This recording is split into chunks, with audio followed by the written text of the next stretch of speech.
Hi tears, hope நீங்கள் எல்லாருமே நல்லா இருக்கீங்கன்னு நம்புகிறேன். இன்றைக்கி என்ன vlog அப்படின்னு பார்த்தீங்கன்னா, நம்மளோட ஈவினிங் ரொட்டீன். ஃபர்ஸ்ட் பாலை காய்ச்சி எடுத்துக்கலாம். பாலை காய்ச்சி எடுத்துகிட்டு டீ போட்டுக்கலாம். ஃபர்ஸ்ட் குழந்தைங்களுக்கு டீ கொடுக்கக்கூடாதுன்னு சொல்கிறாங்க.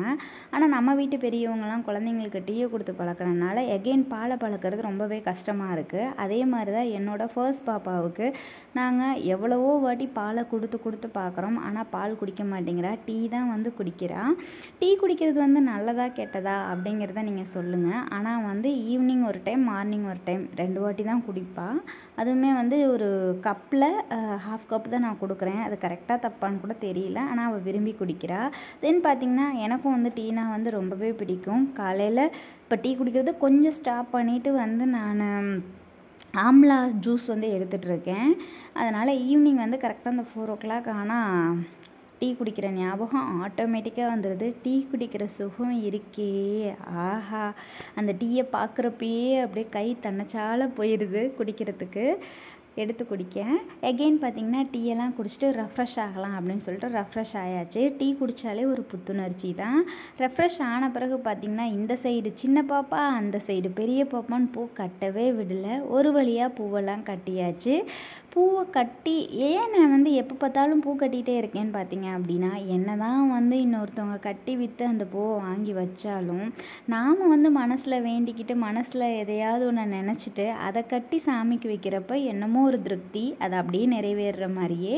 தென் பார்த்தீங்க அப்படின்னா ஈவினிங் ஸ்நாக்ஸ்க்கு நான் என்ன ரெடி பண்ணியிருக்கேன் அப்படின்னா, சுண்டல் தான் ரெடி பண்ணியிருக்கேன். சுண்டல் ரெடி பண்ணுறதுக்கு எப்பயும் போல் சும்மா தாளித்து கொடுத்தாலாம் குழந்தைங்க அந்தளவுக்கு விரும்பி சாப்பிட மாட்டாங்க. இந்த மாதிரி வெங்காயம்லாம் நல்லா சின்னதாக நைஸாக அரைஞ்சி போட்டு தாளித்து கொடுத்தோம் அப்படின்னா பேபிஸ் நல்லா சாப்பிடுவாங்க. ஏன் பாப்பாவும் அப்படி தான். சுண்டல் நார்மலாகவே பச்சையாக வேக வச்சு கொடுத்தோம் அப்படின்னா சாப்பிட மாட்டாங்க. எப்பயுமே எந்த பயிர் வகைனாலுமே தாளித்து கொடுத்தா தான் பெரிய பாப்பா சாப்பிடுவாங்க. அதில் நல்லா கொஞ்சம் காரம் இல்லாத மிளகாயை எடுத்து அதை ஸ்லைஸ் பண்ணிக்கிட்டு தென் பார்த்திங்க அப்படின்னா அதை தாளித்து தான் குழந்தைங்களுக்கு இன்றைக்கி நான் தரப்போகிறேன். குட்டி பாப்பாவுக்கு வேக வச்ச சுண்டலை தோல் எடுத்துகிட்டு தனியாக எடுத்து வச்சுட்டேன். தென் பார்த்திங்க அப்படின்னா கொஞ்சமாக ஆயில் விட்டு கொஞ்சம் நிறைய உளுந்தம்பருப்பு ஆட் பண்ணிவிட்டு கடுகு ஆட் பண்ணிட்டு, நான் கருவேப்பிலை போட மாட்டேன். ஏன்னா பெரிய பாப்பா எல்லாத்தையுமே ஒதுக்கி வச்சுருவாங்க. பெருங்காயம் கொஞ்சம் நான் ஆட் பண்ணிக்கிட்டேன். பெருங்காயம் கடுகும் ஆட் பண்ணிட்டு இதை போட்டு நல்லா தாளிச்சுக்கணும். வெங்காயம் லைட்டாக ஒரு கண்ணாடி பதத்துக்கு வந்த பிறகு நம்ம சுண்டல் போட்டால் சரியான பதம். நான் சுண்டல்லையே உப்பு போட்டு வேக வச்சிட்டனால இந்த உப்பு எனக்கு கரெக்டாக இருந்துச்சு, நான் போடல. உங்களுக்கு பத்தலை அப்படின்னா நீங்கள் உப்பு கொஞ்சம் ஆட் பண்ணிக்கோங்க. ரொம்பவே டேஸ்ட்டாக இருக்கும். இன்றைக்கி என்னோடய ஹெல்த்தியான ஈவினிங் ரொட்டீன் எப்படி தாங்க போச்சு. பாப்பாவோட ஸ்பீச் காம்படிஷனோட ஸ்பீச் உங்களுக்கு கிளிப் ஆட் பண்ணுறேன், பாருங்கள்.